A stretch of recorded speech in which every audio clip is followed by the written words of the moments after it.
And we are live. I will just let everyone trickle in. Yeah, hello. And tell everyone we're live.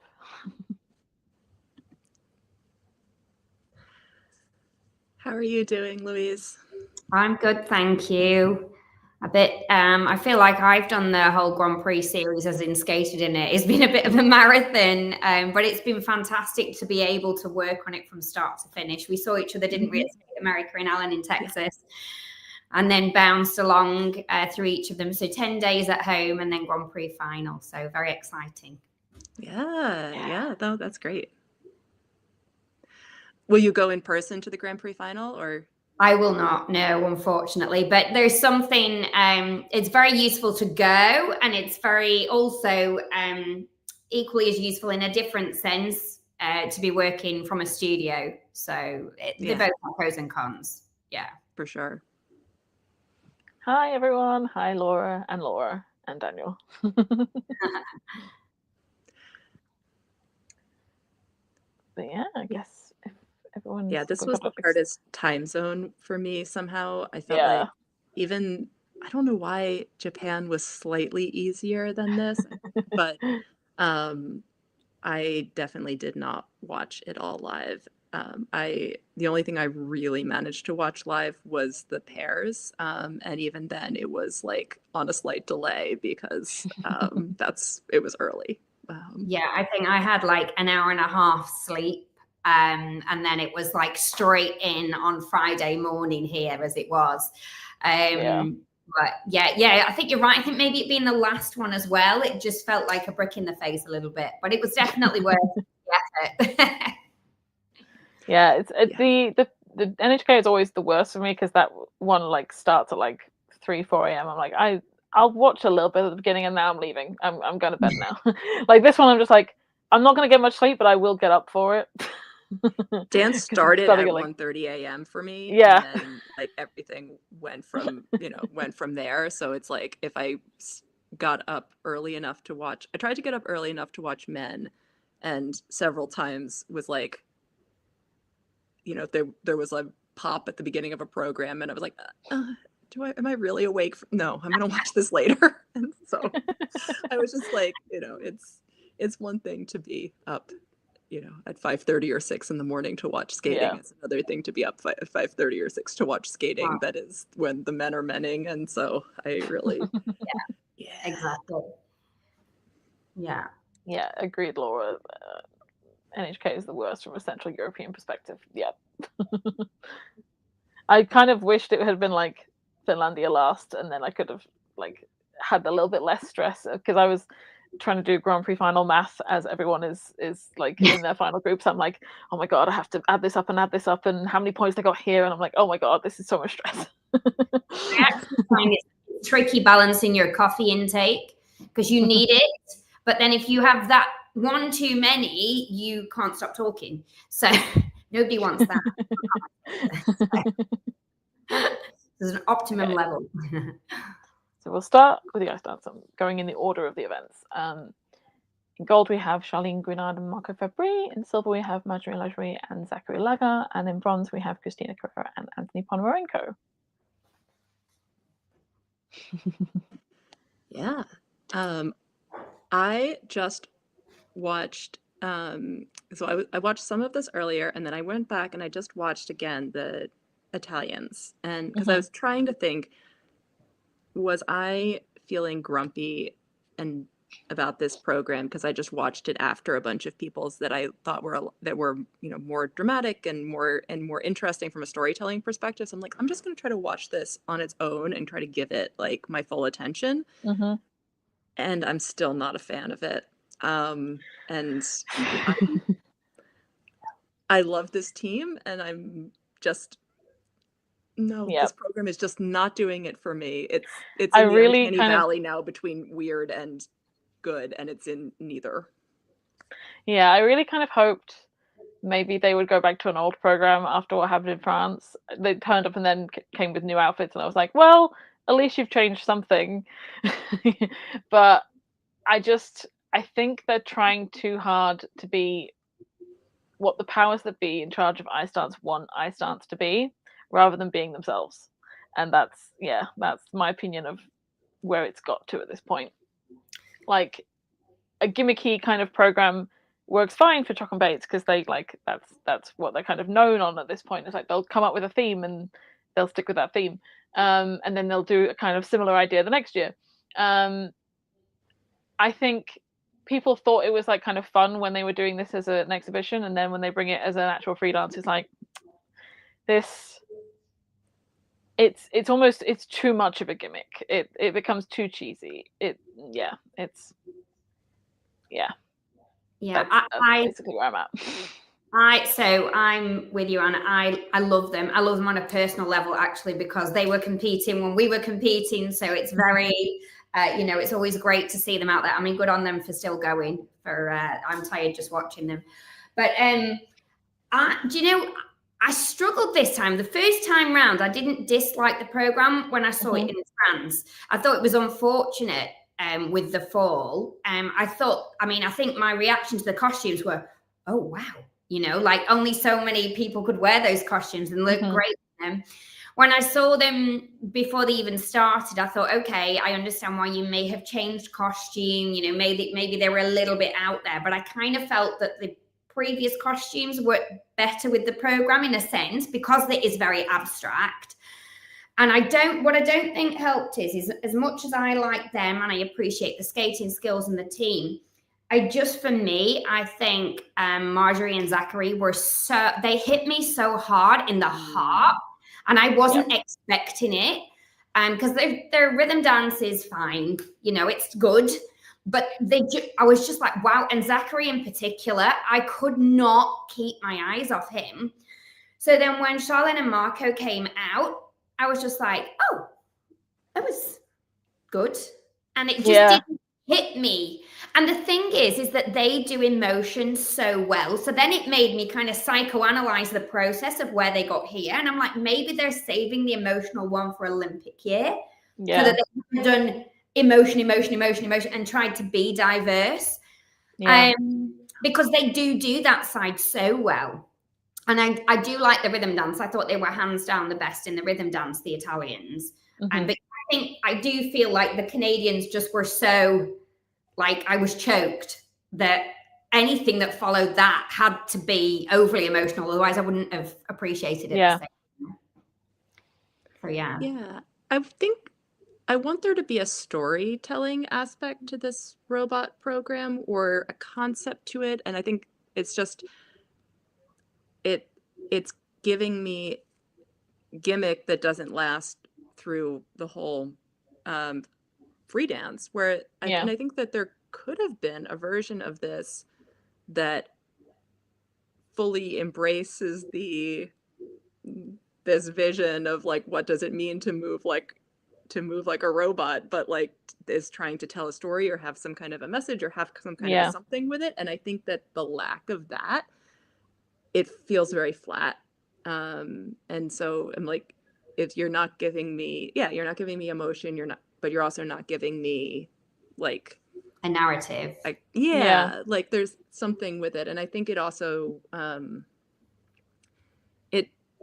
for me, definitely suffers the comparison to, I loved both of their free dances the last 2 years. I thought that they looked so just like, honestly, the last 2 years, they looked more like the way I see Chalk and Bates looking this year, which is that like, you're showing us what it means to have been a skater for this long, to have so much like vocabulary, but so much that you can say with it. And you're giving us this really beautiful, mature piece of art.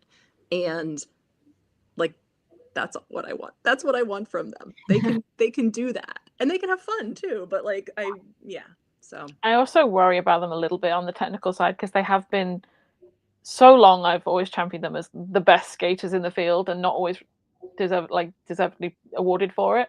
Marco did struggle obviously in France with not just with the lift, but also with the fall. I did worry about the lift going up this time. It went up better, but it still is a little bit of a struggle. And then the twizzles were perfect every time they did them in warm-up, and then they were slightly off in the program. And I was like, the nerves are kind of getting to you at this point. It's like, it's almost like repeating back from France. You're like, it's getting to you, like, you're worried you're going to go wrong again. Yeah, he So, has yeah, that habit of dropping that. I think it's his right hip on one of the twizzles, and he thinks about it. Oh no, I can't drop it, and it bobs back up. But it slow. It checks the twizzle a fraction, and I wince every time I see it. But it's obviously, I feel like it's just something up here, maybe that yeah. What you mean? Over the course of the season, I think Charlene's rotation's been a little bit off as well. Just like her spatial awareness, maybe. It was better here, but I've seen it a couple of times this season. I'm like, I know you're better than that.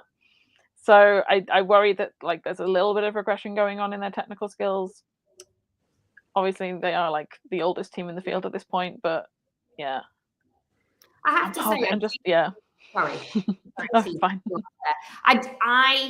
I personally think that they look like they're keeping themselves well. To me, they look healthy. They look in really good shape.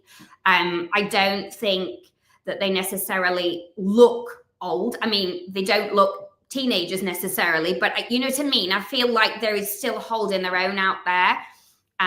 So why shouldn't they still continue to compete? Yeah. You know, and I think as long as they're enjoying it, and they, you know, certainly in the rhythm dance, I really felt like they gave me the feel good factor. You know, I was bopping along and really enjoying it. But I do get what you're saying when it comes to the free dance. Yeah. I like their rhythm dance. I feel like they look like they're having fun. They're giving me really good energy in it. It was a little hard seeing 2 Land of 1,000 Dances and 2 Austin Powers programs in this competition. It's just like, oh my gosh. But I do really enjoy them. And I was really happy to see Marjorie and Zach get into the do this so well here, you know, be making the final. It's painful to watch the top 4 here were so hard because I like Christine and Anthony and Yulia and Matthias so much, and I really enjoyed all of their programs so much this year. So it was like this was probably the dance competition that I felt like I had the most struggle of wanting there to be like space for all of them on the podium. And I especially loved the tango so much from the Finnish team that it wasn't maybe quite as strong here. I think even home audience or not aside, it wasn't quite as strong as it was in Finland, but it's one of the best programs of the season for me. And so I'm like, I want that to also get its I'm really pleased to hear that. As an ice dancer, I watched that last week for the first time, and I don't know if you'd remember Elizabeth Punselin and Jared Swallow. They did American Ice Dance team from back in the day, and they did an Argentine tango routine, and that was just like a standout thing because they weren't like the top team at the time, but it was just really, really good. And this for me was a bit the same. And I when I'm commentating with my lead, he's like, he knows which bits I'm going to go, oh, and it's the bit where it slides down his leg and they get that shape, and I love it. And then the step over on the boot in the choreographical sequence, and I'm just literally like, like obviously an ice dancer gets that, but it really just that attention to detail for me is like, I really appreciate that. I love it.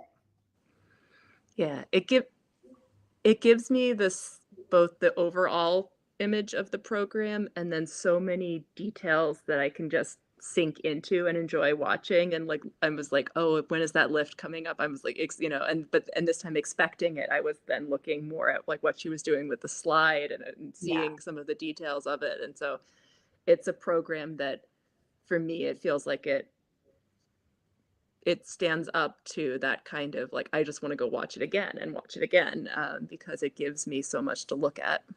Yeah, I think it was a shame in a sense that they dropped a place after the free dance, but I think the thing is there were quite a lot of good free dances, like Olivia Smart and Tim. Like I love that free dance. I'm less keen on the rhythm dance for me. We saw it, didn't we, in Skate America? I was blown away by it then.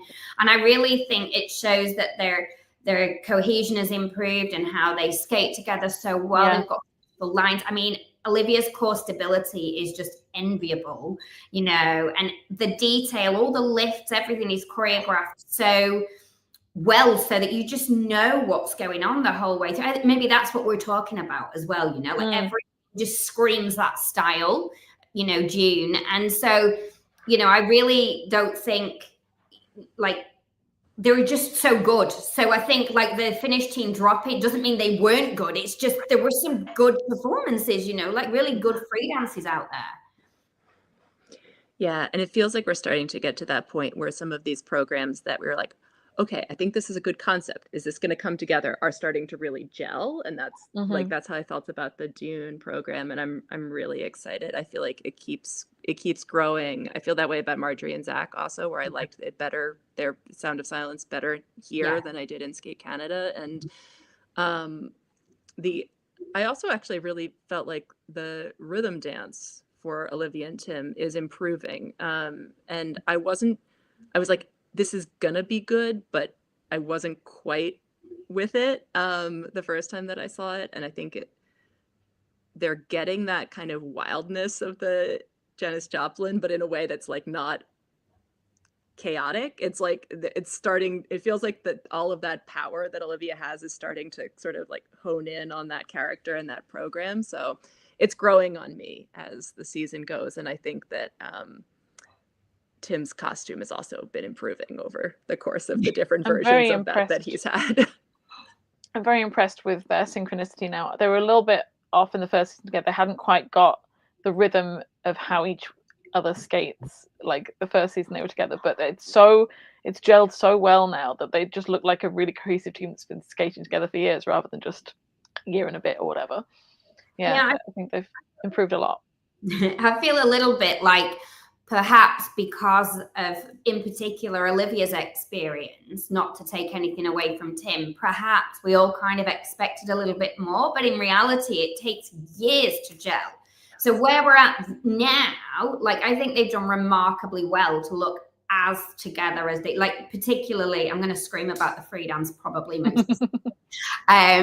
But yeah, I just think like they really show me that they're a top quality team. I'm not surprised at all. And I'm really thrilled that the judges go with them when it comes to the free dance. I'm a little bit the same on the rhythm dance. I like it better than I did at Skate America. Again, I'm not sure it's because their free dance is so good. I'm like, oh, the rhythm dance is okay.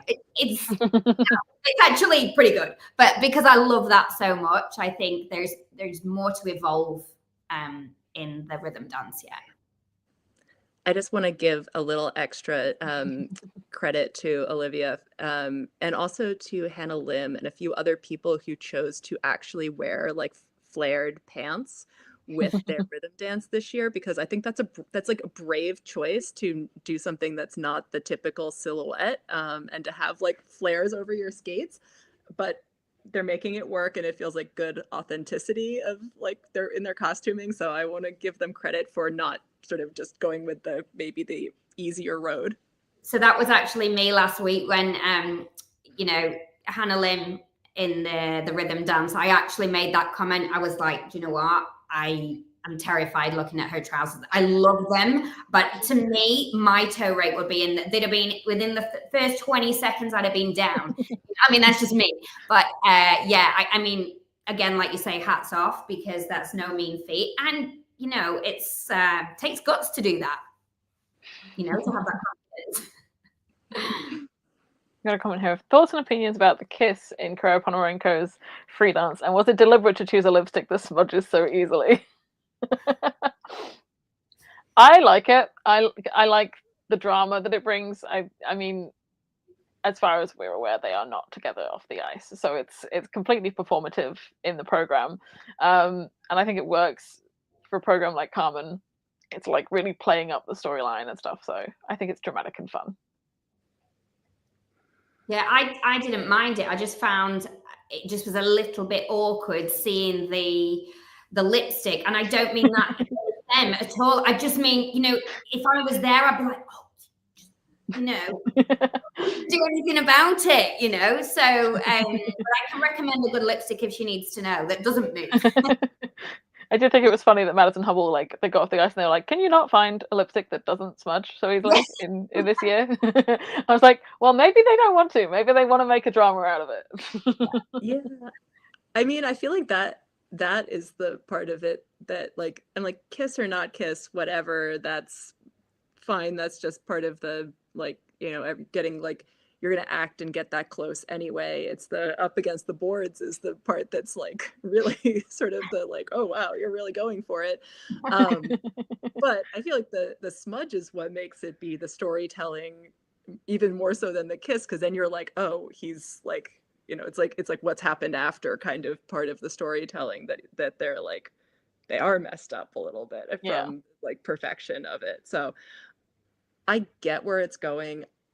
I have to say, like, they could take that out of the program and it wouldn't reduce, like, it's not that it's giving me something more in the program than I would have anyway. And I do feel a little bit like I don't know, like, I think and this has nothing to do with Anthony and Christina, but like I'm also thinking about all of the stuff in skating about, you know, various people who have to get married for their ice dance, and people who have all kinds of just like, there's like all of these weird and, you know, bordering on coercive situations that are in skating. And so then then I see that, and then I think about the whole idea of, like, you know, having to kiss your partner in the program for the purposes of drama. And like, it's acting. I know it's acting. It's not that big of a deal, but it also takes me out of the performance a little bit, like running through that whole mental thing of like, is this okay? Well, I guess it's like,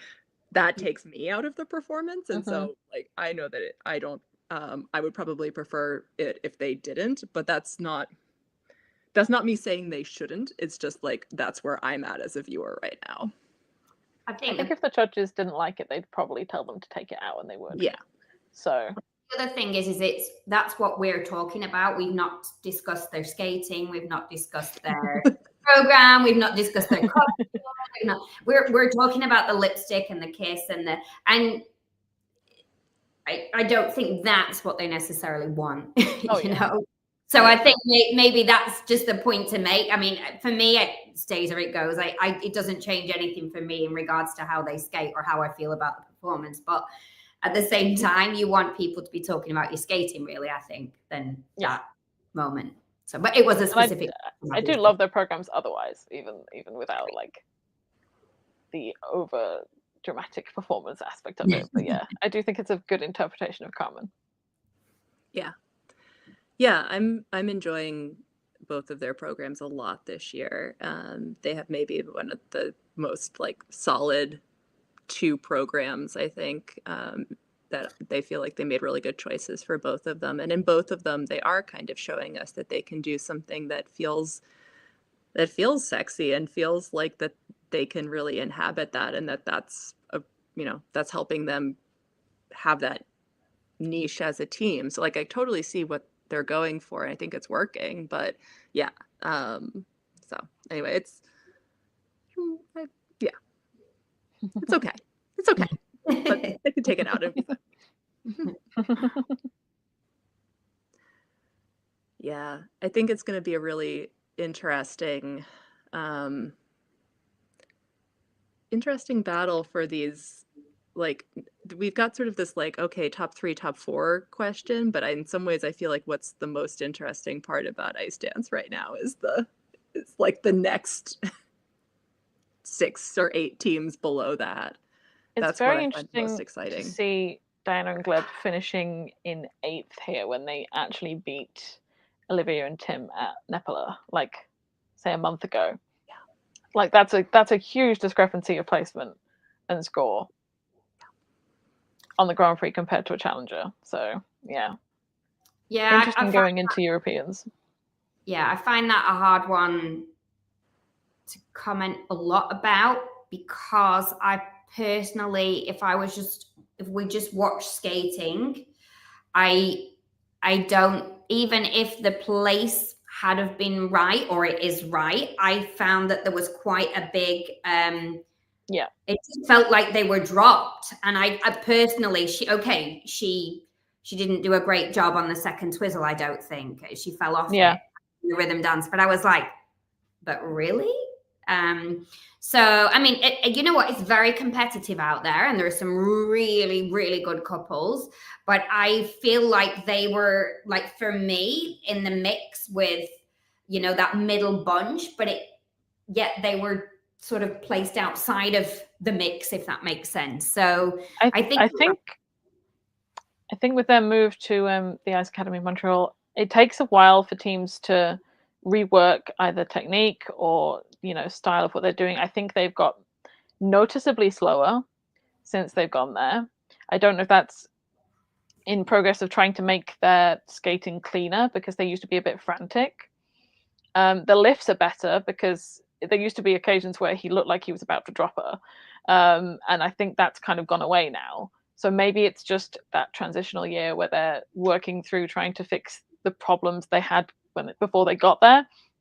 But I can see why the judges are not necessarily going with them at this competition. I'm curious. I didn't watch Nepala because I was busy watching another competition at the time, so I'm confused on how that scoring was so egregious compared to what it is now. I don't assume that their skating was like a million times better at that competition. I assume it's similar to how it's been most season, and I've had a bit of injury issue as well, like at Dennis 10. So yeah, it's certainly interesting to see the score discrepancy that's going around. Yeah, I think we'll see how it, you know, Europeans and everybody like head to head there, and, you know, things are gonna, you know, so certainly seeing like even just Charlene and Marco against Lila and Lewis, and that bunch in the middle, and we'll just see. I mean, I still see, you know, Diana and Gleb being sort of in that sort of Olivia Finnish team, that kind of boundary. But again, until we see them head to head, it's hard to really evaluate other than what we saw this weekend. Yeah. Agreed. Yeah. I think they have the potential to be excellent though. Like when they burst on the scene a couple of years ago, I was like, wow. So I think that they, like you say, it might be the transition of coaches and just relaying foundations that have made them a little bit slower, but perhaps a bit more correct in a sense. They're still young yet. Yeah. I am a little bit worried about where Louise and Theo are right now. I mean,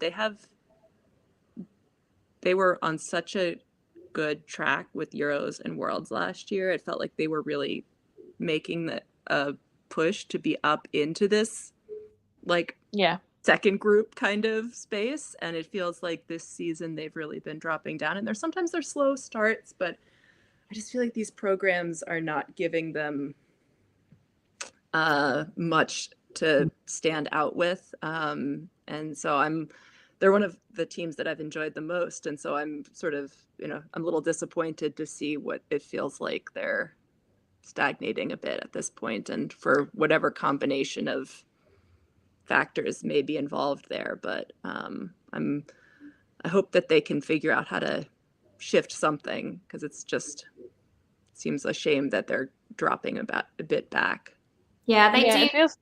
You go. Go ahead. Go ahead. Oh, sorry. I was going to say, it feels like teams from Villard, they had a really good concept of what to give their juniors, but not quite clear on what they were going to give their seniors. So like both Lucy and Theo and Marie and Thomas have kind of taken the dip in the scoring for this year, like having to like switch some songs in programs and rework stuff after like masters.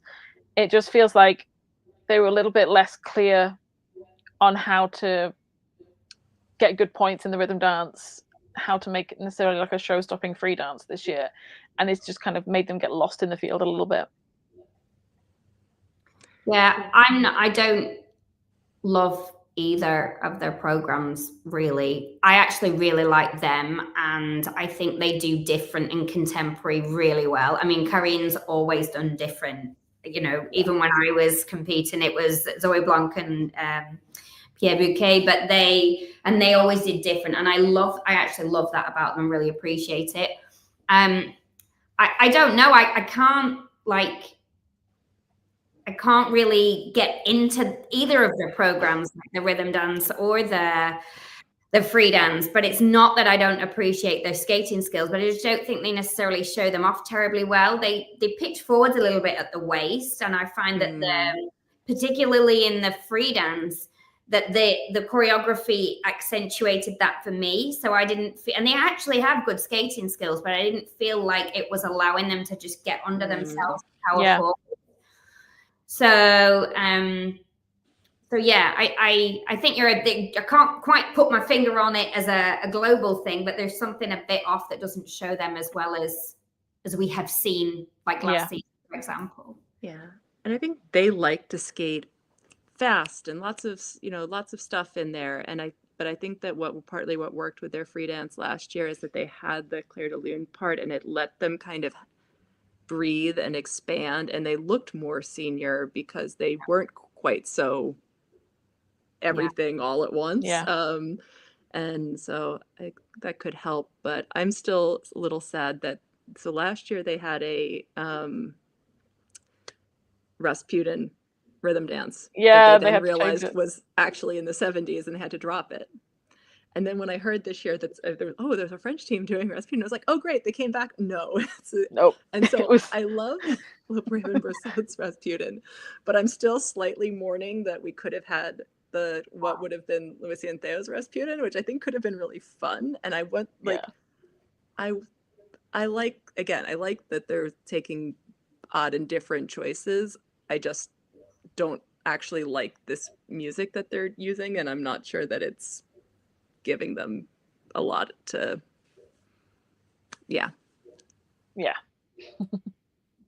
I do love the free dance, even though they weren't in this competition. I will say that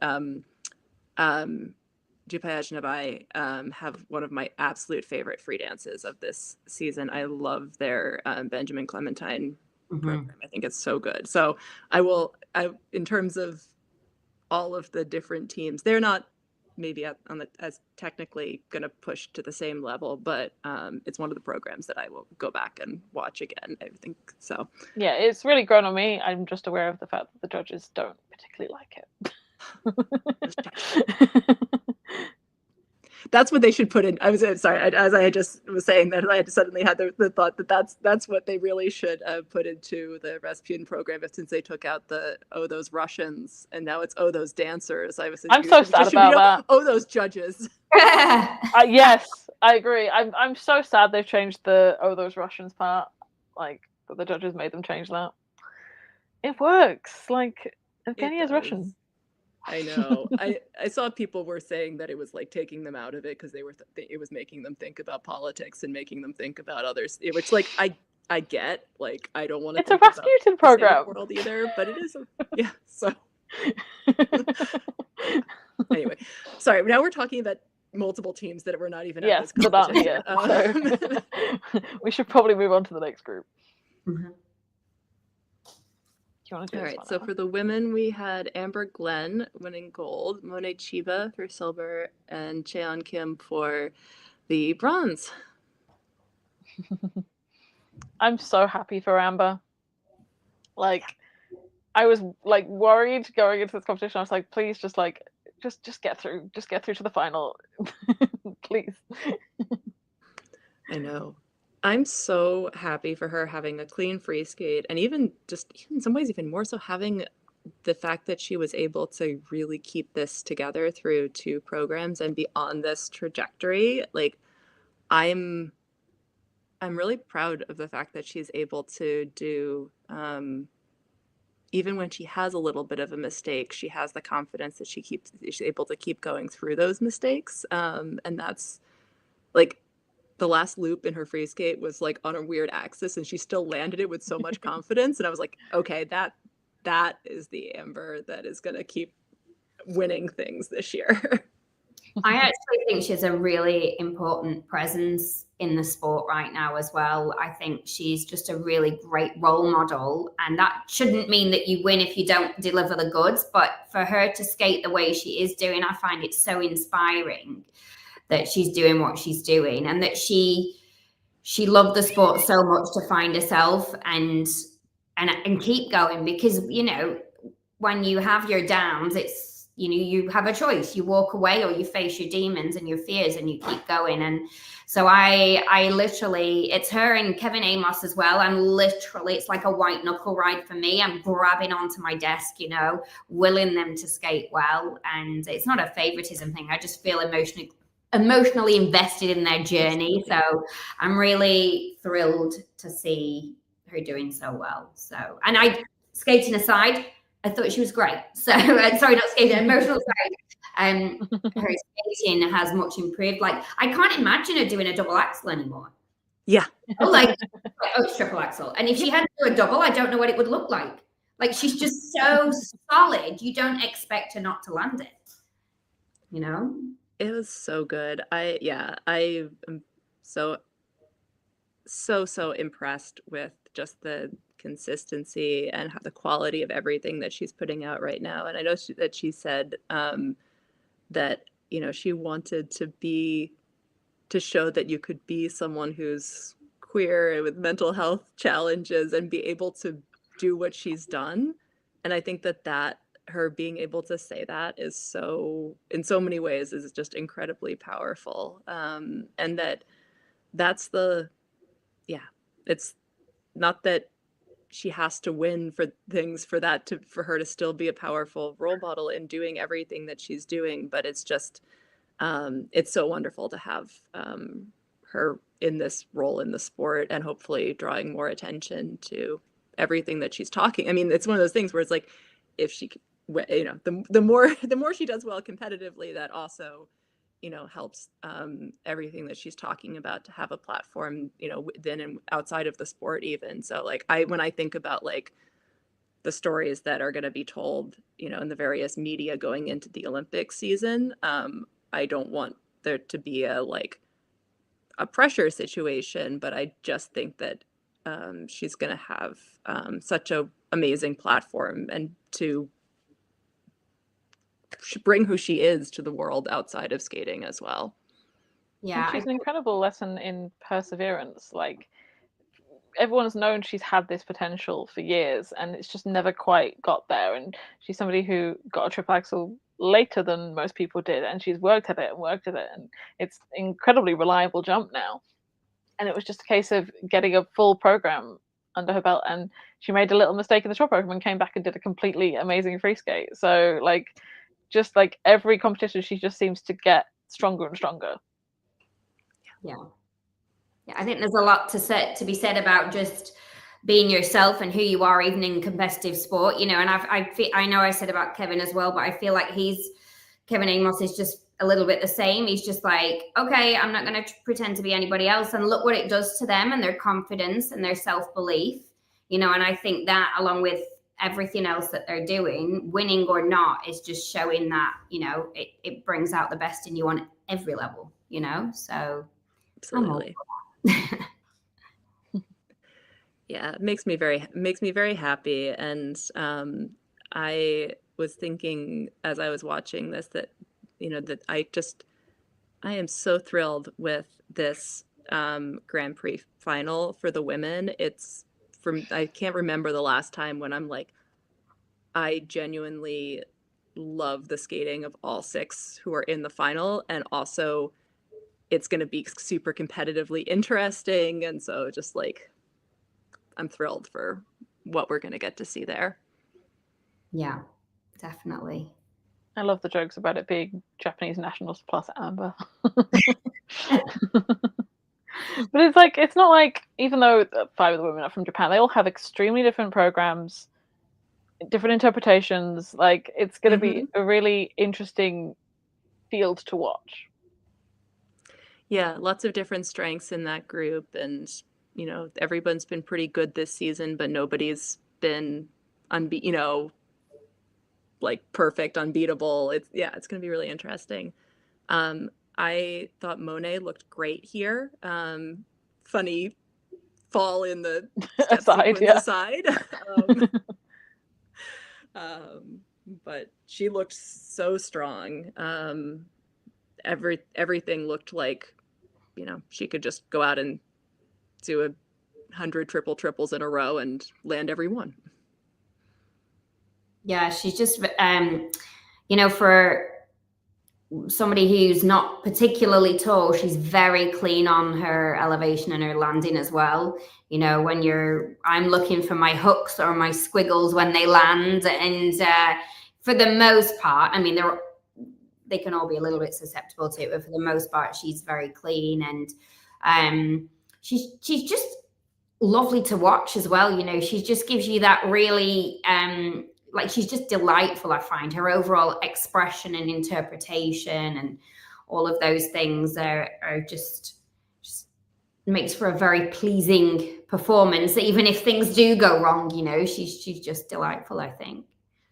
Yeah, I really like her short program a little more than I like the free skate this year, but I think that she's figuring out how to take that like just like sunny quality that she has and figuring out how to put that into a program, and that's a really cool thing to see. And it's like I've seen some people say that makes her look a little bit juniorish, and I can kind of see she does seem young, but I don't mind it in the way, like, it seems like it's so appropriate to the music and what she's doing in the short program that it doesn't bother me that she has that kind of sort of like cute and smiley approach to it.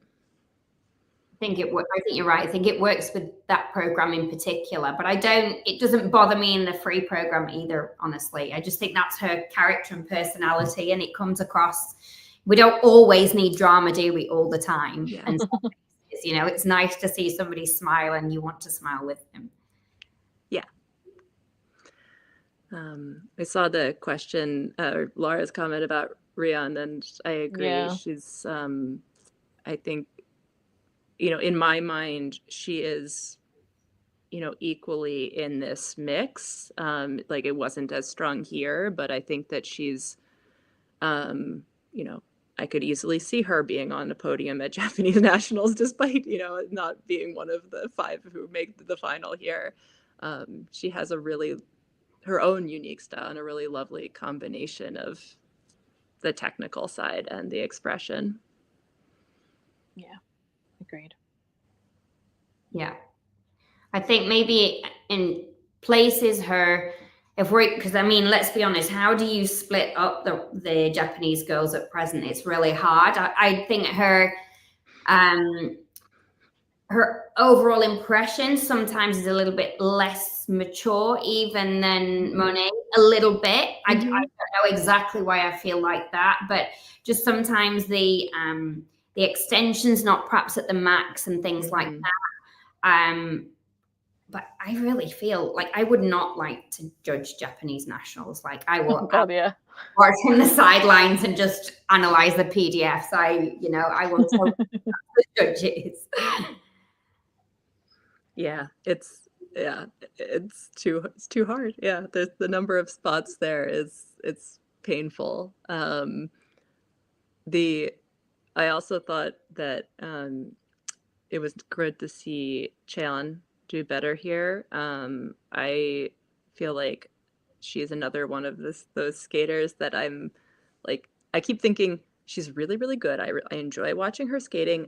I don't know yet like who she's going to be, and so she's one of those skaters I'm like, I really hope can stay in the field and stay healthy and everything, because I think that she's developing and I don't yet have a sense of like who she is as a skater, so I don't always have that same like emotional connection to her programs, but I find her, like, the way she jumps and the way she moves is just very pleasant to watch all the same. So I'm hoping that over time I'll start to sort of understand a little bit more who she is and what she wants to say as a skater. Yeah, it's like you can tell she's got a different point of view than other Korean skaters. Like, she's not following like the cookie cutter kind of ballad kind of programs that like princess style that they're used to. She has her own kind of vision, but you don't exactly know what her personality is in it yet. Like, she kind of is a little bit stoic sometimes, but I do love that short program for her. I think it's a very interesting lost choice. in the Benoit choreography occasionally, and so that's where I think it's pushing. That's the problem I have with Benoit choreography in general. Where it goes. Yeah, I feel like some choreographers are good at they give them choreography that then allows their personality to shine and their kind of strengths to show. And I feel like Benoit often puts his choreography onto somebody, and then that skater is very clearly skating Benoit choreography. Yeah. And that's fine if that's your style and you can pull it off. But there are definitely, this season in particular, some people who probably should choose a different style for them, because doing those movements, motions, actions, I don't personally feel shows them off the best. That's not to take anything away from the choreographer or the choreography. It's just, it's quite a distinct style, isn't it? Really? Yeah. And like I get, like as Laura mentions, Kubanova did go somewhere different this year, and obviously she usually gets like Russian choreography, and she got like choreography from Adam Sawyer for the short program. It just doesn't work. That short program just is not working for her. It's a really dark, dreary cover of Money, Money, Money that I don't know that anybody particularly likes. I've not seen anybody particularly compliment that program, and she's such a beautiful skater when she's on that it's just glaringly obvious that it doesn't work. Yeah, I feel like she needs, her overall demeanor when I watch her skates a little bit defeated and down, and I love her. I mean, I think back to like Sheffield a couple of years ago when we had the Grand Prix there, and when I've seen her out and about, and she was full of smiles and this really nice personality, and the general energy to me is just down. And so when I'm watching, I worry before she's even moved. I mean, it was a bit better here on the free program, obviously, but you know, if you think back to what was it? The program she did a couple of years ago. Sorry, it was called Slumdog Millionaire. You know, that was a bit different, wasn't it? But it was still light. It still allowed her to interpret it and put a personality into it. I don't know. I'd really like her to feel like she turned a happy corner, but I worry that there's a bit of happiness lacking somewhere when I watch. I might be totally off the mark. She's a skater who, if she makes any mistake, it will affect the rest of the program. She's not able to, like, the way that Amber is doing, able to just like get rid of it and carry on and move past it. I remember like in her first year for Georgia, whatever, she like did a clean free skate, and on her last jump she did like a fist pump. She was like, yes, like celebrating in the middle of the program. She's somebody who's very affected by, you know, getting all of the technical right, and it very clearly demoralizes her when any kind of mistakes happen. She kind of needs like somebody to like knock her out of it, going like, you can do this. Like, even if you make a mistake, you can still do a great program. It doesn't have to ruin the whole thing. Yeah, sell it more, not less. Fight for those component marks if something technically goes wrong. Yeah. Move on to the next one? Or are we done? Oh, just before we move off of women, I just wanted to say that I really enjoyed all three of the Chinese women who we don't see as much other. I thought all of them were interesting, and I liked Yiju's Your Song program quite a bit, so which I think is also Benoit choreography. So just like, you know, sometimes it works. I thought that lightness and emotion really worked well for her.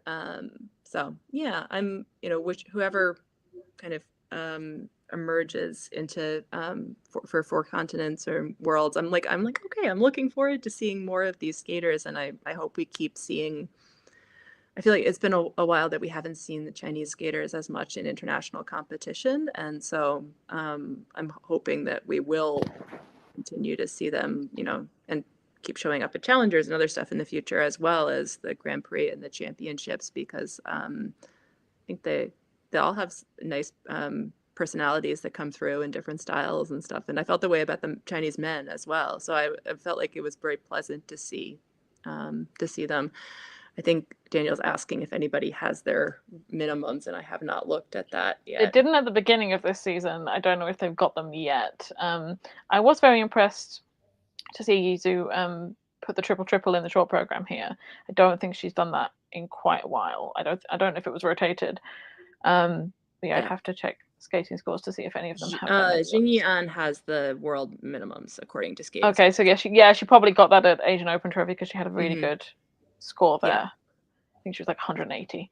So yeah. Yeah, the others have 4 continents, and then she has worlds. So yeah. Yeah. Anyway. Yeah.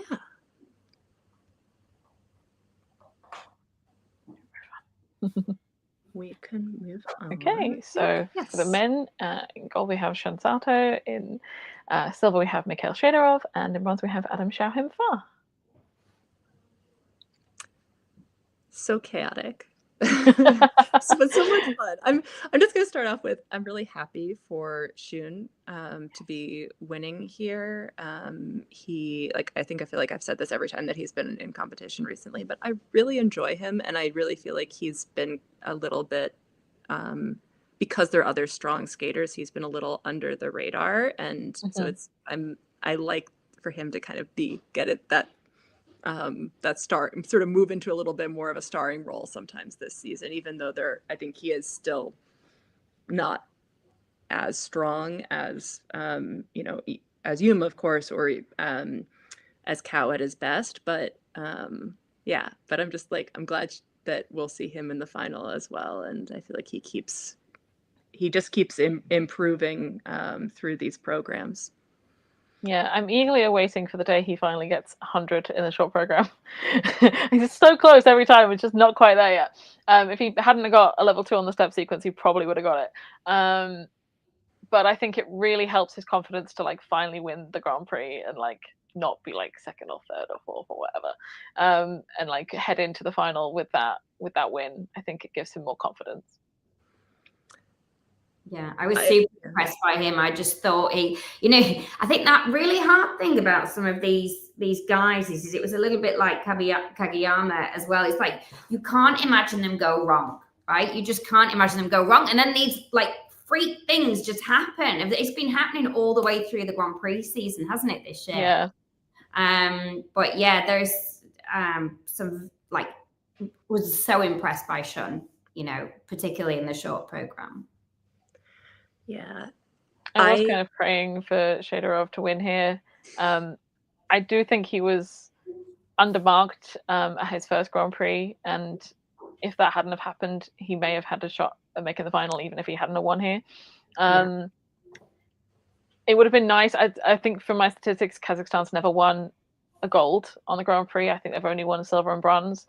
So that would have been a really nice milestone for them to get as well. And his triple axel quad toe was so like even more impressive here than it was at the last competition. Like the fact that he can just do that quad from a standstill is the most insane thing. Yeah, I think I said this before, but like the skaters that I root for tend not to be the ones who are like amazing jumpers but not as good at the other parts of the sport. Like those tend not to be the ones that I'm rooting for. Somehow I feel like Shadorov like flips that a little bit for me. He's just like, I feel like watching him jump is so much fun that I kind of that like gives me the entertainment value. And he was great here. So I'm not I would not have been mad at all if he had won. I think that could have been totally deserved, and I would love to see him in the final. So it's that's another one of those challenging things. But looking at the list of who made the final is really interesting because it's definitely not who you'd think. Especially Kevin and Daniel making the final is wild. Yeah, like if you'd said that 2 months ago, everyone would have been like, "What?" And then I don't even think Daniel had a second assignment 2 months ago. And then he picked up a second one, and then if you'd have gone from Kevin's performance at Masters, you would never believe he was making the final. Yeah, so that's totally wild. I definitely was feeling that, and looking down, there was like Andrew, and then Shidorov, Andrew Turgoshev, and Koshiro Shimada as like the next three. The three All of that. alternates. It's just like, wait, what? So, you know, all over the place here, but that's okay. Yeah.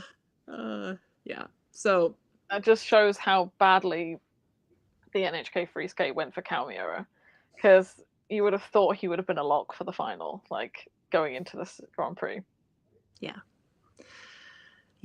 that was rough. Yeah.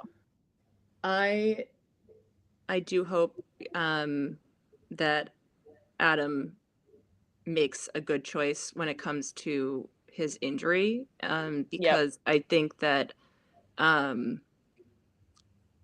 if he pulled out of the final and just tried to come back for Europeans, like that might be a smart choice. Like, and I'm not, whatever. I don't know how injured he is. He'll make that choice, but I feel like he shouldn't push. Like, sometimes there are people like, oh, if you don't take this opportunity, you'll really lose out and you will be harder to keep your momentum. I don't think, like, he could come back and still be the favorite for Europeans without, even if he pulled out of the final. So the problem I hope that he makes is it that being choice a home Grand Prix final.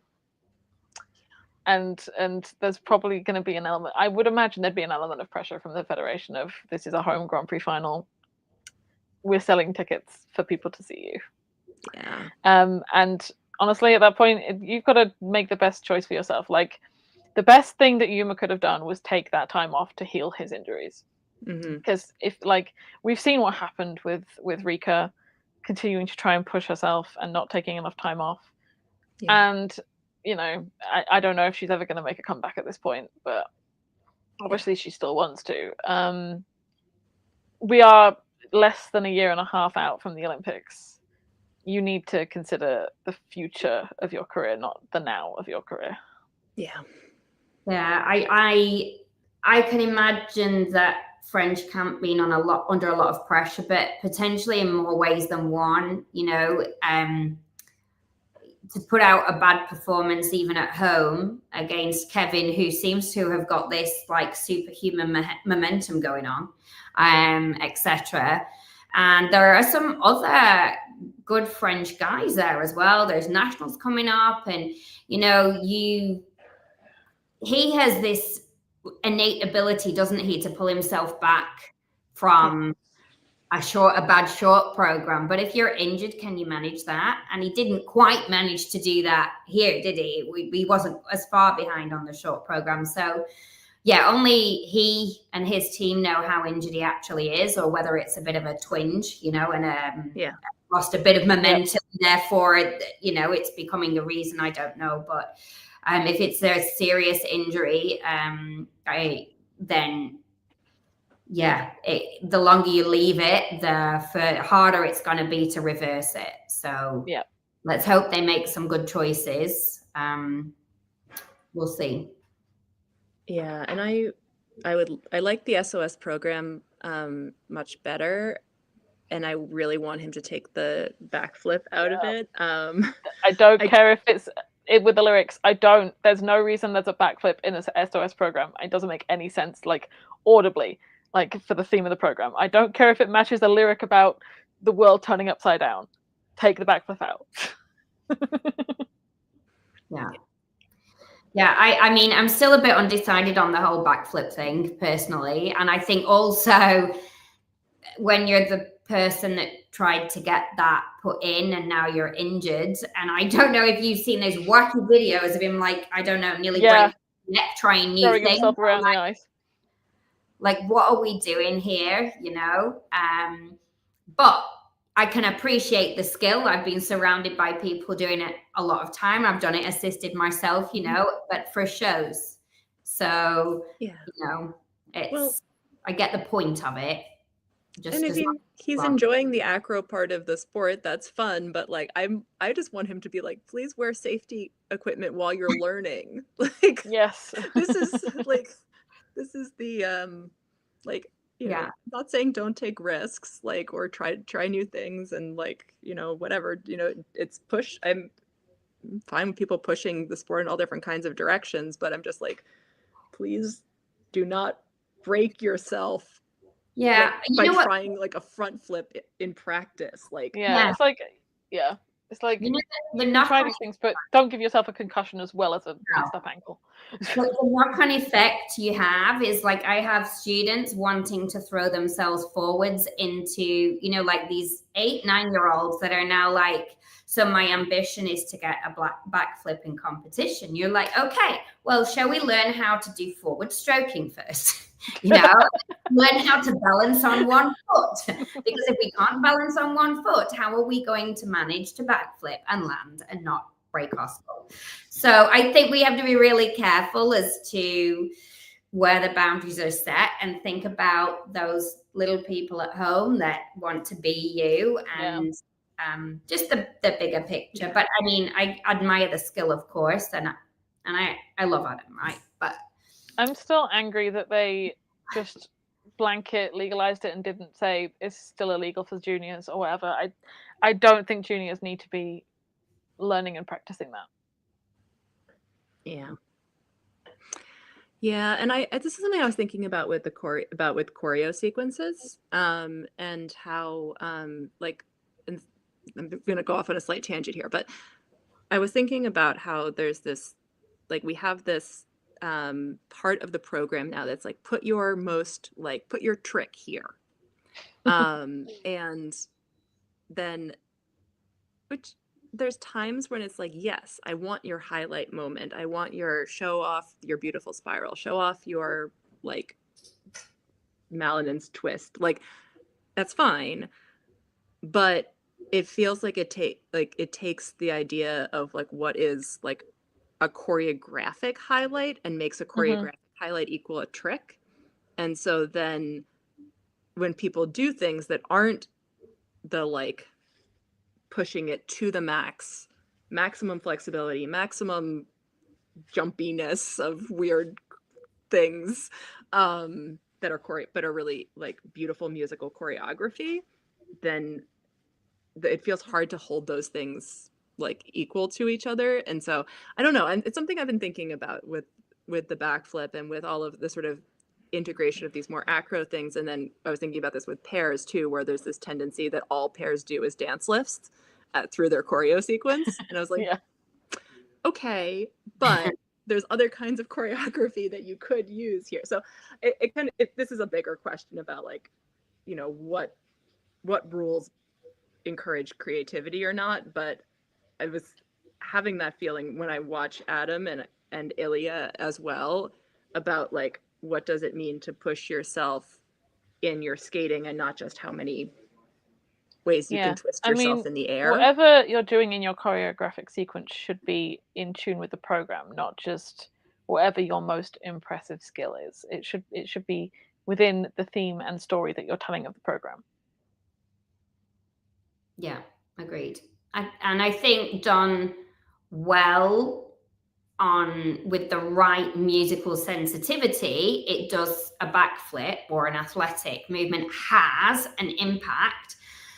I think, yes, if we're not careful, it just ends up, I can do one. Oh, let's just do that here. Or it stints creativity a little bit because, well, it just really essentially becomes another element within an element because you can do it rather than vary it. We'll see. We're season 1, aren't we? And we're not even all the way through it yet. I'm just probably going to sit on the fence on that one for a bit. But I think I'm a bit old school, so sorry. Yeah. Johnny's question here. Do you think if they convinced Dennis that the first jumps were actually second jumps, he'd start landing it and not popping it?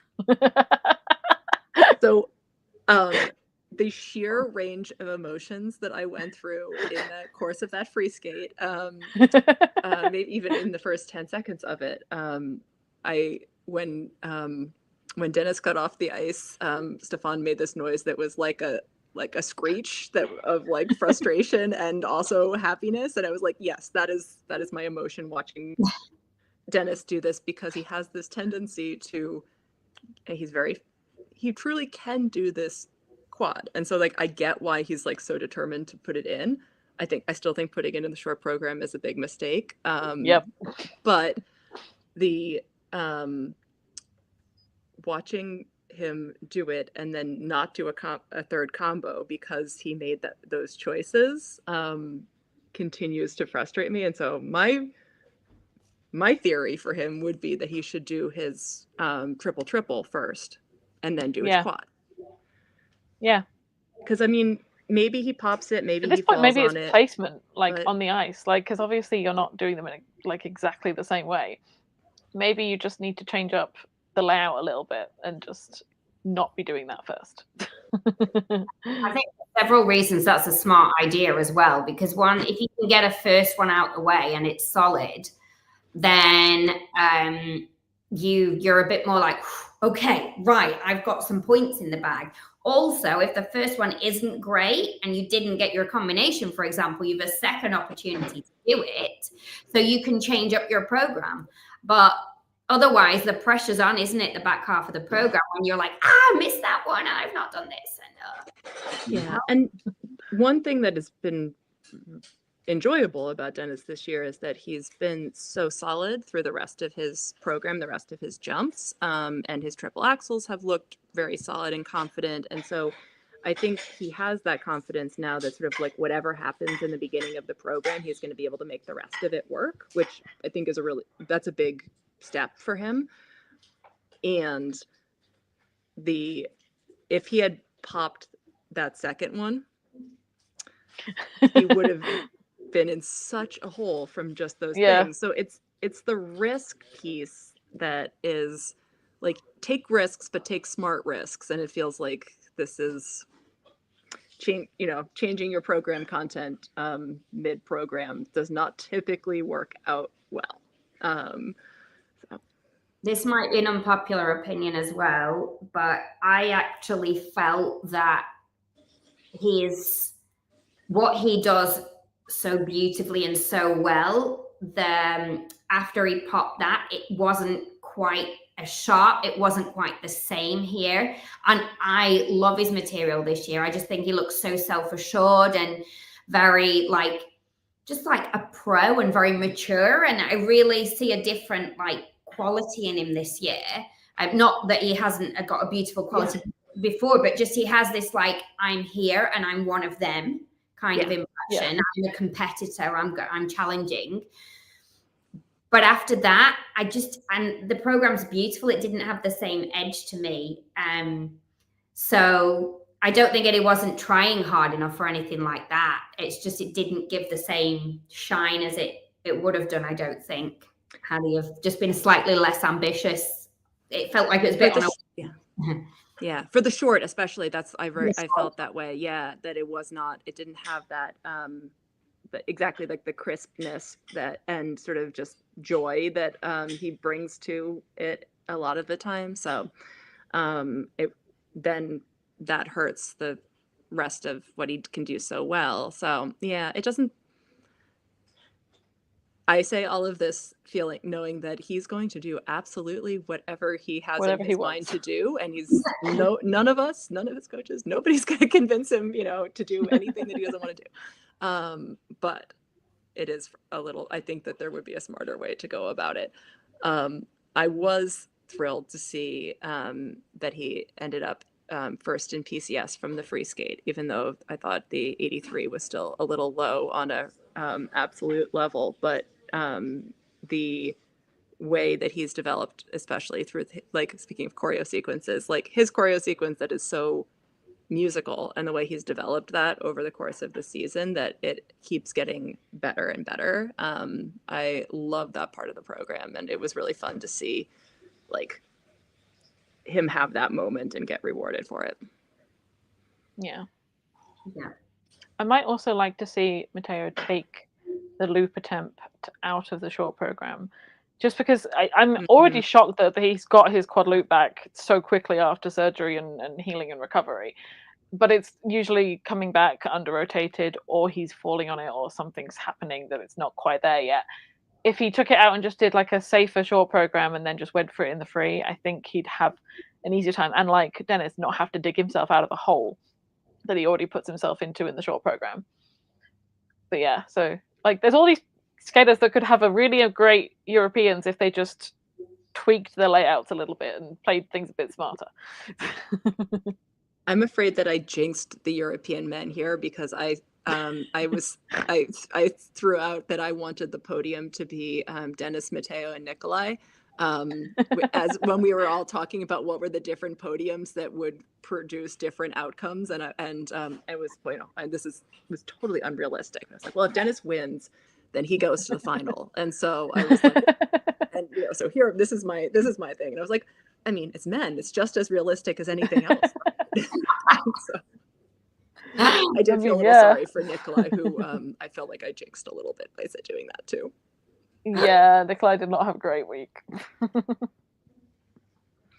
I did want to give a shout out to Hyung-Yum Kim here, who had his Grand Prix debut, and even though he's still, I think in a lot of ways, he still looks a little bit like a junior among the seniors, I really enjoy him, and I thought he did a very creditable job showing up in this mix and delivering his programs pretty well. So I was happy to see him, and he's one of the people that I'm like very excited for in the next generation.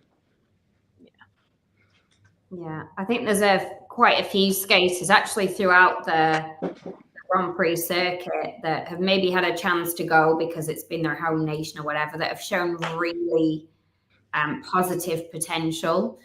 So there's quite a few where I'm like, okay, remember the name. Let's take a look in 12 months' time, or even heading towards Worlds or wherever they end up next. Like, they could be forces, you know, so or past the next Olympics, for example.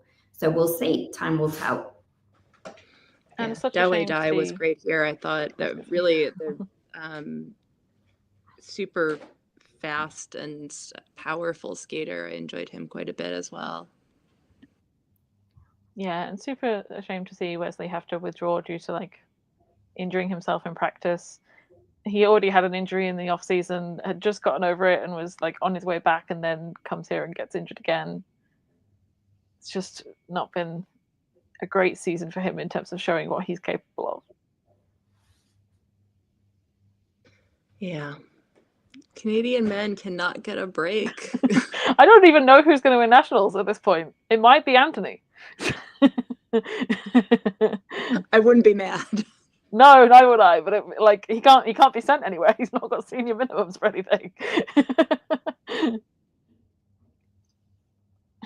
I guess we'll move on to pairs for the final one. Do you want to do this one?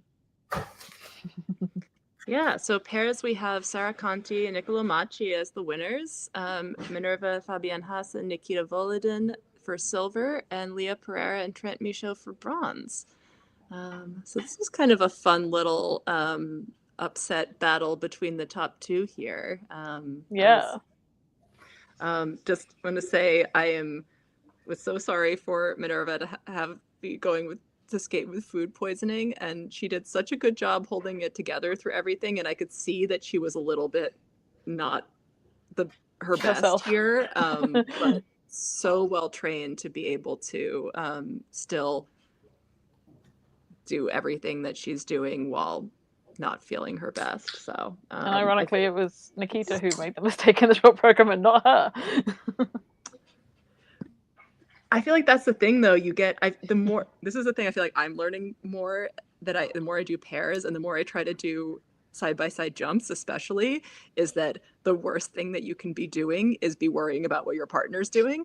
And so that, like, I feel like, you know, there's that little extra element of, you know, it's often the person who's not injured who makes the mistake or something like that. And I think there was maybe it's like when you're watching and you know somebody has like typical if someone's going to fall, usually it's one person more than the other who has the struggles, and you're kind of going, oh, I really hope they don't fall, and then it'll be the other one who falls. And you're like, oh, god damn it. Yeah I think I always try and give off a balanced view as well, in the sense that the person that falls, it might not always be their fault, but we usually go, oh, they fell, you know, like throw, for example, or even a site like, for me, obviously twizzles or whatever. If the other person takes a wonky direction, but you that's not the direction you usually take. Or like you see it in the jump entries, one delays it slightly for some random reason, and it's the other one that falls or whatever. So I think it's always good to try and keep an open mind that the person that fell might not actually have been there. Of course, there's some blame, but we always need to share the blame. You know, when it comes to anything to do with pairs and dance and couples, I think. Yeah, for sure. Sarah and Nicolo looked so good here, though. I'm very impressed. I think they're really making a case for themselves to be in that top group that we've kind of looked like it was going to be. Oh, probably we kind of know who the top 3 are going to be this year, and there's some other people who could push into that, but they were falling a little bit outside of that sort of range of potential, and I think they're making a really good case for themselves this year as being, don't count us out. We can be consistent. Yeah, I feel like they made they're progressively getting better, and not necessarily in results, but just in terms of their execution. Here, I really sat up and paid attention. I have to say, on paper, I was like, Germans will win it,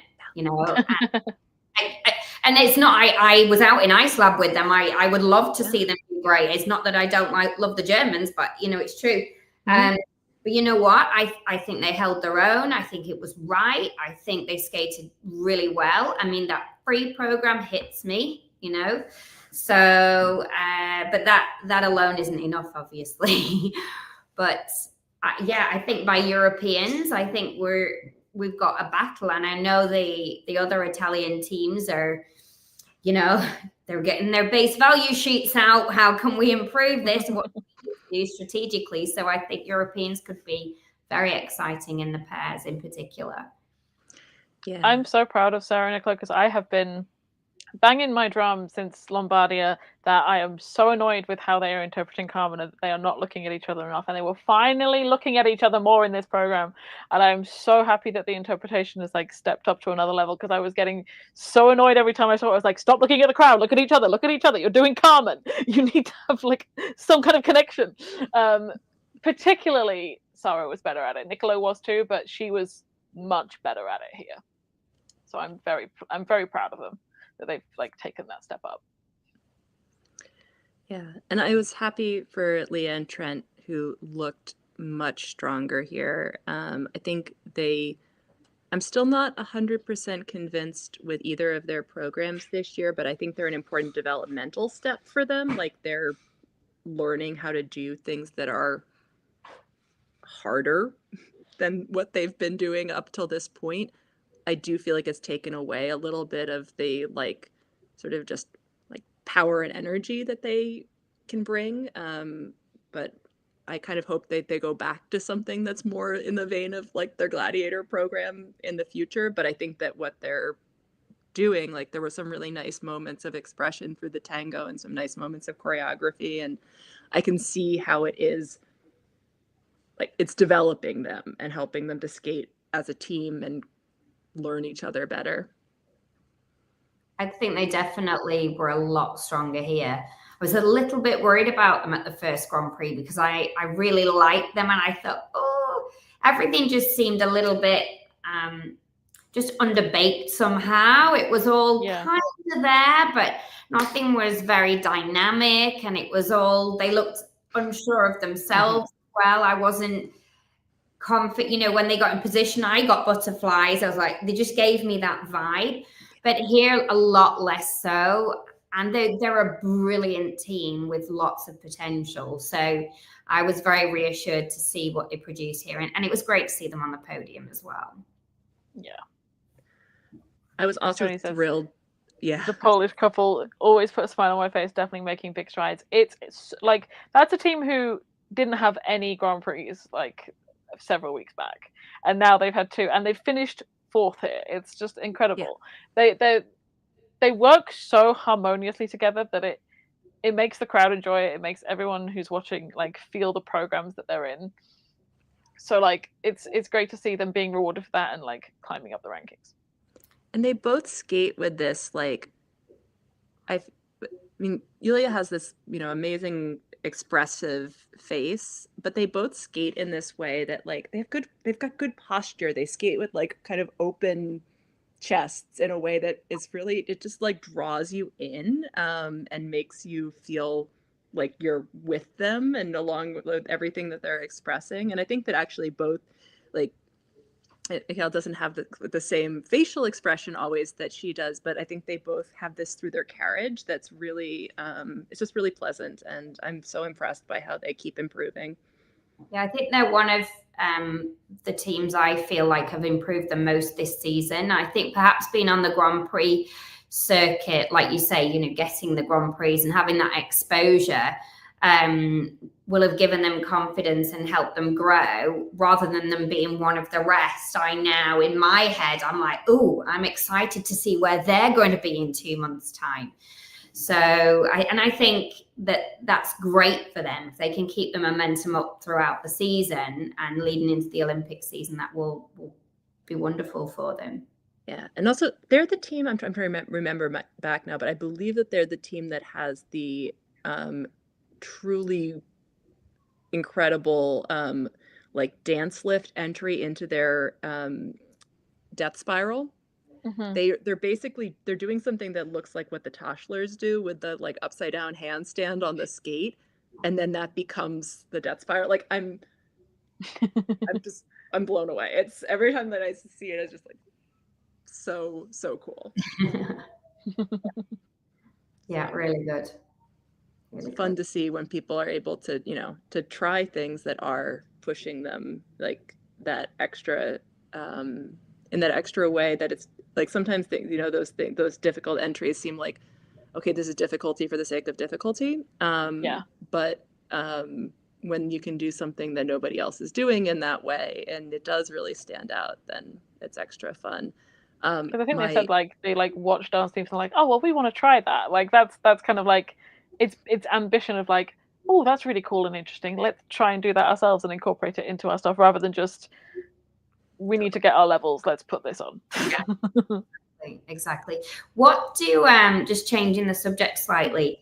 The Kovalevs, she worries me every time I see them skate because it was a team a couple of years ago that I thought had quite a very different, lots of potential, loads of power, and she just never looks 100%. And but I would love to see them do well and regain what they had. And she hard, doesn't she? That's what frightens me as well. Yeah, she's had a couple of really hard falls in the last few years. I remember there was a Lombardia skate a few years back where she fell and like hit her chin on the ice. And then she had a similar one, I think, maybe at Masters this year.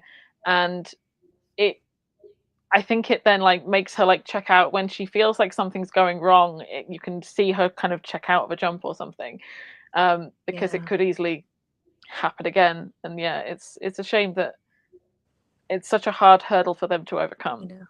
And she's one of my absolute favorite skaters to watch. I just think she has such power. She is French in like the best of ways of like, I don't know, that like energy that she brings. I wonder if she's falling like this in practice.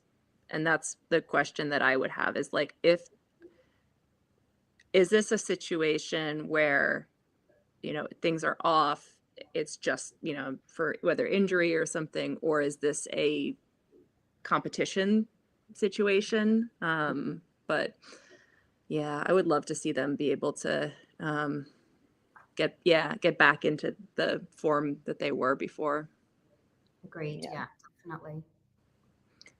And I want to get, just before we move on, I want to give a little shout out to the Chinese team who did not have great competitive skates here by any means, but I was so impressed with their gala where they were skating and she had full length dress and trailing sleeves. And what they were able to do, it was like, I don't know the story that they were telling. I'm assuming it was like from historical drama kind of thing. It was so impressive. I was very scared that he was going to skate over her sleeve, but they did not. I also want to give them credit for having matching buns in their free skate. So neither of those things are connected to their ability to do pairs, and I'm confident that they're talented and they're just like an earlier stage of development than a lot of these teams are. But I was so impressed with the like level of ambition that they were bringing to their gala performance. I was like, there's something there with a team that's going to put that level of commitment into an idea and figuring that out. So I kind of am interested to see where they go in the future. Yeah, as far as I'm aware, he's coming off, I think, a shoulder injury, and I don't think they've had much practice time before this competition. I don't know if they've done any domestics at all this year. And at this point, they might be the only Chinese pair left who are seniors. I don't know if I don't think they have minimums to go to Worlds, so it's not looking great for China for the Olympics right now. They might just have to wait for the Junior Grand Prix finalists to go up to senior next year and try and get one of the final spots. But it's a shame because I thought I was pleasantly surprised by their short program. I thought it was, considering what I'd heard about them, I thought it was going to be a lot worse. Obviously, they didn't have the stamina and ability to do a full free skate. I guess with his shoulder injury, doing 3 lifts is obviously a lot harder than doing 1. But yeah, I was pleasantly surprised by their quality in the short program. Yeah, it's going to be, I was thinking about this. Like I was saying before we started that I made sure to watch all of the pairs and try to really think about finding something positive in each of them and thinking about what some of the different those pieces are. Because I think pairs often gets a bit of a hard time, and sometimes it can feel like the discipline that is the when things are not going well, that is like maybe the hardest to watch. But I feel like I've been so impressed by how much improvement everybody has been making coming into this season. And so I was feeling a little bit defensive. I was listening to the run through talking about how they like weren't even watching pairs because of it all. I was like, no, you have to watch pairs. Come on. So I was feeling, like I said, I was feeling a little defensive about it. But it was actually a really nice way to watch a competition, because often I do kind of feel critical and like I'm going to have, things that I like and dislike. But I wouldn't want to like only have to say positive things. But it was really nice actually to have that kind of giving myself that exercise of I'm going to find a positive. It's something that I like or appreciate like out of each of these free skates. And so it was a good little, like, I would give that challenge, like, because I think it was a fun way to watch and to be, not be thinking about so much about placements and scoring, but like, what was I going to find that was positive out of each of them? I think that's a great way to watch skating. It's very easy to be overcritical, I think, because it's quite hard. You need to be able to split people up, because otherwise we'd be giving everybody a gold medal, wouldn't we? Exactly. So it's quite hard as a commentator to be like, because you appreciate how difficult it is for everybody to do what they do at a certain level. But you have to be relatively critical to some extent, otherwise everybody would win. So yeah. And I briefly want to say, like, kudos to Isabella Gomez, who is so close to getting her triple Salchow. For years, I have always gone, I just don't think she's going to get it. She used to just do side-by-side doubles all the time. And she was so close to getting it in the short program. It didn't quite work in the free. But she's so close to getting it. And it's obviously not easy to, like, suddenly get a triple as you're aging, like, into your 20s or whatever. So, yeah, I'm very proud of the progress she's made there. I'm so They're sorry. such a pleasant team to watch. Sorry. I was going to say, I have to excuse myself to go teaching, but it's been an absolute pleasure to join you, and thank you so much for asking me. And I hope we can do this again soon. I hope my opinion helps or is a contribution.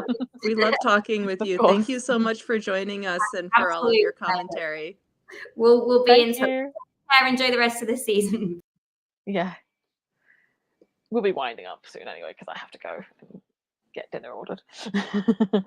But yeah, I'm at my parents' house and my mom dropped off lunch for me behind, so we're just sitting behind my computer right now, which is very nice, and I'm excited to eat it. So I guess we've talked about every other pair, so I'll briefly mention McBeath Parkman. Obviously, it was not a short program that they wanted. I think after the twist went wrong, kind of everything then went wrong in like a spiraling situation afterwards. They had a much better free skate, and obviously, it's still a work in progress. They haven't been together that long. Yeah. So yeah, I think there's obviously they've got great qualities. They just need to harness them and figure out like how to make things consistent. Yeah, it was a hard short program to watch, but I think that they have, especially because their twist is usually so good. It's really one of their best elements. I think that really threw them off. But Yeah, definitely not reflective of where they I think are going to be big picture. I guess a brief, quick talk about the final. We've obviously talked a little bit about who's qualified already. It's going to be interesting as well for the juniors, because obviously there's such a huge gap between when the juniors qualify for the final and then when they actually get to the final. It's only 2 weeks for the seniors, but like it's been probably like 2 months for the juniors. In my mind, it feels like the Junior Grand Prix was already like 2 years ago. So I have to go back and like remind myself of everyone in their programs at this point. I think like the pairs, because obviously the pairs finished earlier than everyone else. I think the pairs, like, I remember like doing the tweet and someone was like, it's September. Like it was like the end of September or whatever when the pairs like qualifications came through. So it's from September to December is insane. It is. Yeah. Yeah. No, I think it's gonna be really interesting. Like I said, I feel like the senior women is probably the discipline that I'm the most excited about, because it has that combination of everybody I want to see again, and also everybody is super competitive. But I think that's going to be the one that I'm maybe the most looking forward to. But I'm also super interested to see the senior pairs up against each other. Like we talked about how we haven't, because of the seeding, actually kind of matching with for both dance and but especially pairs. Our sort of top three haven't met each other, so it'll be, and everyone's been a little, I mean, I think the Germans have been the most consistent, but everyone's been a little, I think it's like very interesting that like Deanna and Max are the top qualifiers in pairs, and Lila and Louise are the top qualifiers in ice dance, but I wouldn't say either of them were favorites to win the final. Yeah. Because Deanna and Max, while I'm not necessarily a fan of their content, they've also been quite inconsistent in terms. They've not like been putting down completely flawless skates or anything. So yeah, I think I like Riku and Richi's overall the two programs the best this year. I really love Minerva and Nikita's short program. The free skate I like, but I don't love. I think it works for them, but it's not a vehicle that I'm like, I think they're gonna keep doing better things in the future. But it totally works. But I would love their short program. But I'm, like I said, I just feel like competitively we have not seen what it, if you took these three teams and they all were able to go clean, what would that look like? What kind of difficulty are they going to be able to do and go clean? So like I feel like I have a lot of sort of competitive questions there. Yeah. Okay, I guess we'll move on to fantasy because I've got to get moving soon. These were the names that Ellie picked out, all aboard the Choo Choo Train, which a little bit sad because obviously Wesley's not the Choo there. Choo Train is it's a great name though. No quads, we die like men. Very accurate. And the Mona Lisa, which I think is a great name. It's so good. We have the men for the week. Obviously, the top score was 1,023. We have quite a few people who won. Oh my goodness! I'm sorry. I have to like pause and appreciate the Zani's international relations PhD, and also Mark Henretty's pointed toes. Yeah, I know. I saw them earlier. It's so good. We have one winner for the women. Just one. I wouldn't have thought that was like such a hard one to guess, but I guess maybe it was. We have a lot for pairs. We always have a lot for pairs. And then we have ice dance, which I think was quite an easy one to pick out, really. For once, it wasn't too chaotic, so You would think. I still managed to get, I think, I don't even know if two I or get three things of the right at this point. categories wrong. So Hey, Miriam, for the Zani name. We don't have anyone who got a full score for the week, but obviously Junabao got the highest. You look like Isabeau in this light. Remarkable. Taylor Swift lyrics. Men's scoring overall is top 10. very nice, very nice. Women overall. People were quite close to the top scoring of women, which is interesting. There's a lot of people who are currently, there's so many people who are tied at the top. So we might have more than one like overall winner for pairs after the final, because obviously there's not too much to choose from for the final. So we might have quite a few ties. And then we have ice dance. And then overall. Orixako, let's fight. Oh no, not Grandpa's strawberry dessert. That's a bad choice of name. I mean, it's you choose your own name, but yeah, that's anyway. So yeah, that's it for this week. Congratulations, everybody. We will see you in a couple weeks. Yeah, we will see you back for the final. We also do, in regards to fantasy, if you have not played before, we do a little extra like picks for the Junior Grand Prix final, but those scores do not get added onto the overall scores. They're just a little bonus round for fun. But yeah, so we'll see you back soon. Yes. Bye, everyone.